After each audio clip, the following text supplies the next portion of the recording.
I want to make a video about theme and prompt journals, and these four are the only theme journals that I have other than a Christmas one, birthday one, and then 2 autobiography journals. Let me know if you want an autobiography journal video, because those kind of feel like they should be on their own. I used to have a whole lot more and I narrowed it down just of autobiography and these themed ones. I used to have 15 or 20 themed journals. I had a book one, a movie one, and just tons of crap. So I found that I didn't use them much, especially when there was that many, and narrowed it down to these. So the first one, this one actually really doesn't lay flat, and that's probably one of the main reasons I haven't written in it. It's really irritating to try to keep it open, actually. But I've had this since 2012, and I haven't used it much. Probably would stay open better if I did.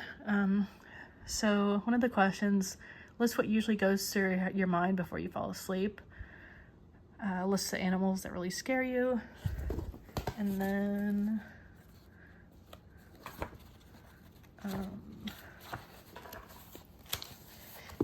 feels like I'm like fighting with this journal to try to open it. Maybe I'll work it in later to try to make it make it stay open because it's pretty irritating, or at least with one hand. So this one has a variety of stuff. There's the same author had another one called List Yourself Part 2.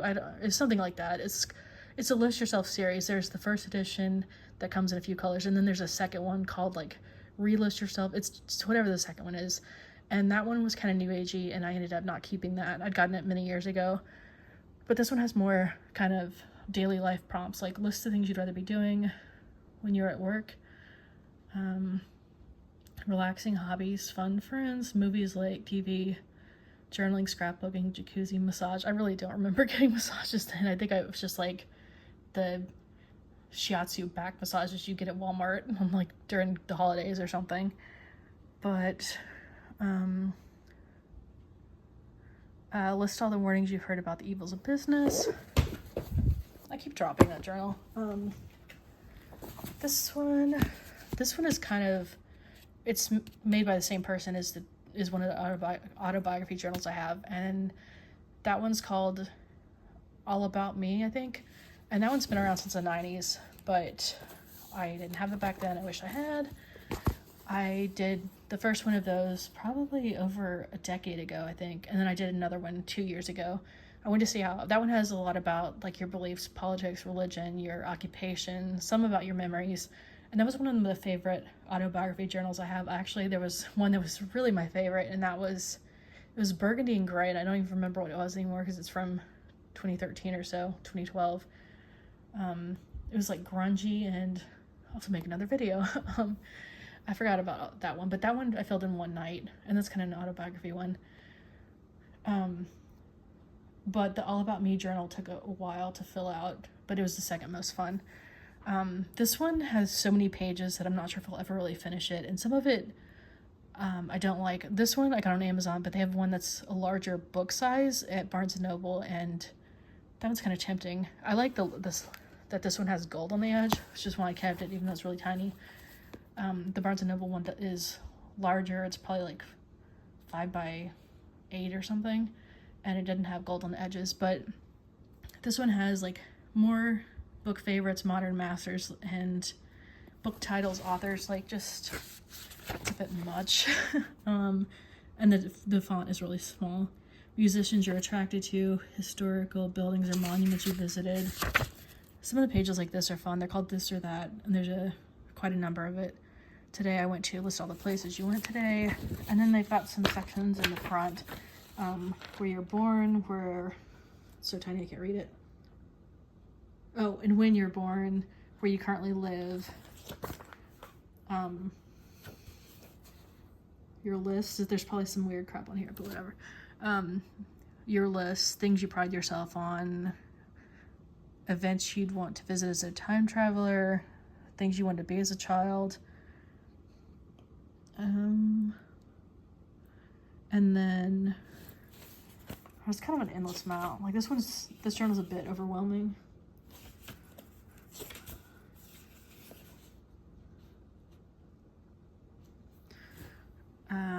More multiple choice.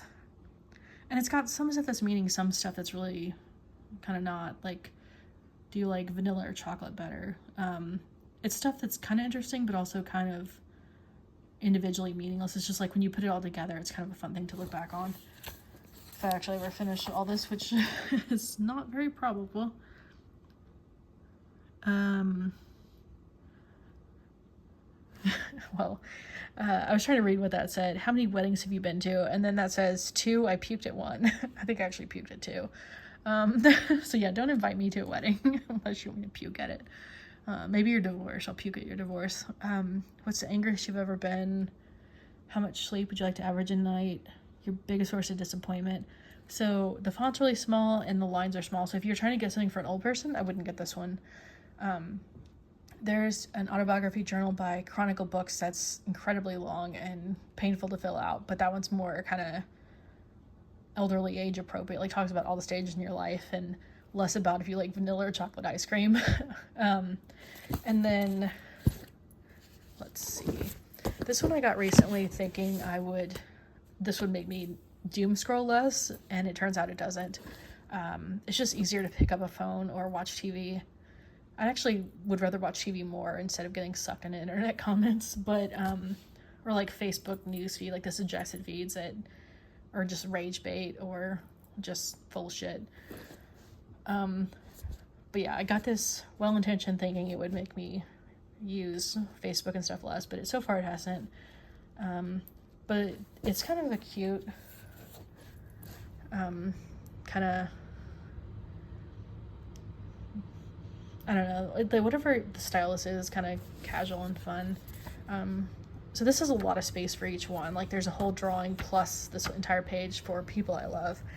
I don't know if I like that many people. So here's one, favorite films. Like it's a lot of space for each one. And this one, I'm not sure if I'd actually, okay, there's some weird ones in here at some point, I think. So that's why I'm kind of like not just flipping through without looking at it first.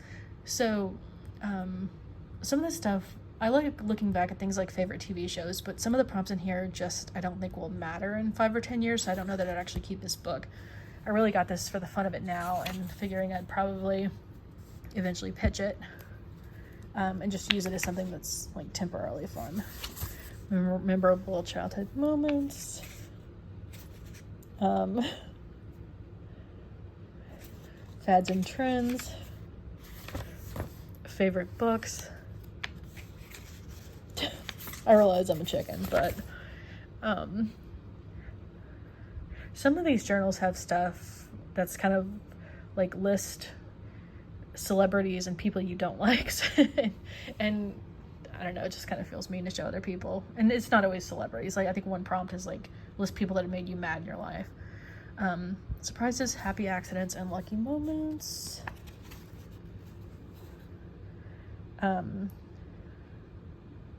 List obsessions through my life.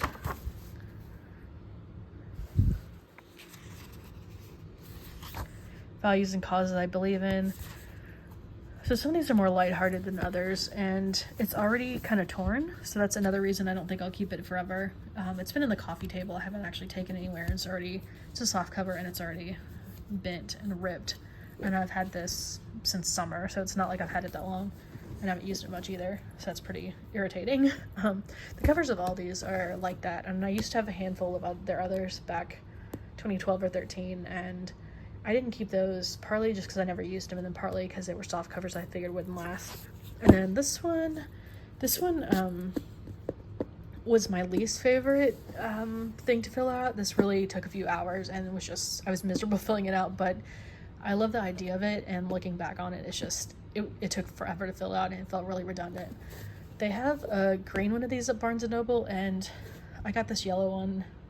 I want to say it was like Urban Outfitters or something. It wasn't cheap, and it's already dirty.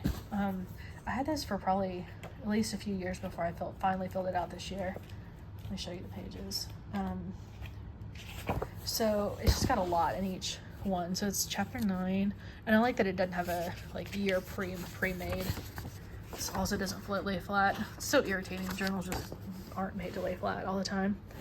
So it says my year in review, age, occupation, place of residence, Senate summary of the year, main highlights, other notable events in the world, The Country of My Life. The font's also rather light. Like, I would need more lighting in here to be able to read that easily.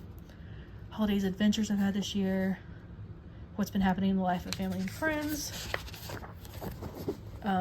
My likes. It's got stuff like bands, hobbies, favorite meals, local places to visit, TV shows, movies, favorite way to spend a Saturday, valued possessions, favorite local places to visit, moments, favorite events this year. So this is where it's getting redundant and started irritating me, but I didn't want to leave it blank because that would also annoy me.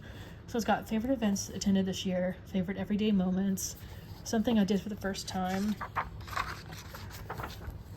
and then my highlights. And this is where it just started getting, I mean, it's just redundant or just too much, really. It's got event, and then you put the details, and then another event, details, and the big picture I'm currently dreaming for, my passions, some goals or achievements to reach this year, new skills I've learned this year, reflection, what I'm grateful for, what's been difficult this year, how have I grown this year, and then this year in my own words. So that's a plus, or that's a nice touch. It's like, and then it's got a page for photos, and I think that's it. Nope. One sec. Just does not look that. Looking ahead, what I want to do more of next year, what I want to do less of next year, what I want to prioritize next year, what new experiences do I want to have, and then the end. So this took a few hours, and it was just too much, mostly the events, and I know I could have scratched it out, but, or just left it blank, but I just don't usually like doing that. I actually redid, this has like dust on it. It's linen, so it really collects dust, which is great because I just got a few other journals that were to replace my Christmas and birthday journal that are linen and probably gonna catch dust and get stained easily too.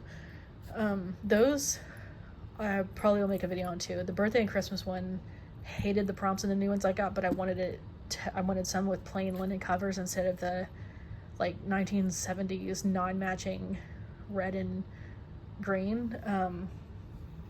The colors just really clashed, and the birthday one had, it's an old, I want to say Chronicle Books journal or something. I think it's Chronicle Books. It's the only birthday journal I've ever, my old one is the only birthday journal I ever found that didn't have the age, so it works for adults too. But I decided to get rid of that because it has pockets, and it just got annoying to look through if I wanted to see birthday cards from that year, because you have to pull it out the pocket, and that got old. And I don't like the cartoon characters of like little kids on the cover. Just not what I wanted. So I got linen ones, and I used washi tape and paper to cover up all the prompts in the existing ones. So it's kind of ghetto, but I'll do another video about those. So yeah, linen ones get dusty, but at least it's not cartoons on the cover. That might actually be better than a dirty cover, but I don't know. I've been into more plain stuff recently. I don't really know why. It kind of feels like colors are brighter to my eyes than they used to be now. This one, I think I've had a problem with the stickers on their stuff. Yeah, I have. Okay, so this one's by Sterling Press, and I used to have some other ones in their series. They had, I think it's a 5-year memory one. They're all the size, and there's like I think a moon themed one that's like a day and night where you write a line twice a day, and those were some of the other ones I didn't keep. I think one was like a what I'm grateful for journal in this kind of small format, and as cute as they are, it was just a lot. So yeah, those are my themed journals. Let me know if you do themed ones, or if you tried to and it didn't work and you got rid of them like I did, or if you know a way to make these journals stay open without fighting with them. I'll probably try to work it in, but I don't know if that'll really do much because I've had these so long. It seems like they should have like been able to stay open by now. But yeah, those are them, and have a good night. Bye.